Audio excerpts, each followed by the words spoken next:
DNA test করার জন্য প্রস্তুত। এর বাপই মুজাফফর, আর কেউ না ভাই। আমি সেরকম ধরনের মেয়ে না, আমার সেরকম ধরনের সাজে না। আমি গরিব মানুষ ভাই, আমার মা নেই, আমার সবগুলো সাজা থেকে। আসসালামু আলাইকুম। সাম্প্রতিক সময়ে আমাদের দেশের যশোর জেলা এটা ধিক্কারজনক ঘটনা ঘটেছে। ইতিমধ্যে আপনারা হয়তো প্রত্যক্ষ করেছেন। সেটা হলো একজন বাবা তার মেয়েকে অস্বীকার করেছেন এবং তার স্ত্রীকে তালাক দিয়েছেন।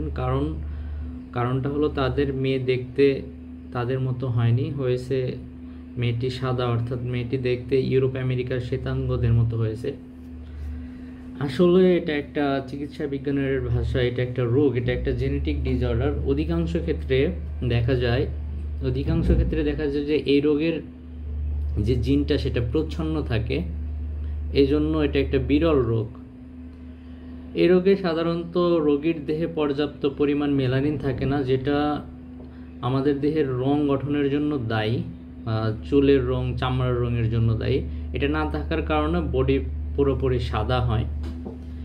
এ রোগের স্পেসিফিক কোনো ট্রিটমেন্ট এখনও আবিষ্কৃত হয়নি। রোগীরও খুব একটা সমস্যা হয় না, শুধুমাত্র একটু চামড়ার সমস্যা আর চোখের সমস্যা হতে পারে। চোখের চামড়ার সমস্যার ট্রিটমেন্ট এই জন্য নেওয়া যেতে পারে। এই রোগটা কোনোভাবেই সোয়াসের রোগ নয়। রোগীর সাথে আপনারা সৌহার্দ্যপূর্ণ আচরণ করবেন। এই রোগের একটা বিপরীত রোগ আছে, সেটা হলো ওটাও জিনগঠিত রোগ। এখানে হলো যেটার নাম মেলানিজম, অর্থাৎ এখানে আবার মেলানিন বেশি থাকে। এজন্য দেখবেন এই সব মেলানিজমের রোগীগুলো অনেক বেশি কুসকুসে কালো থাকে।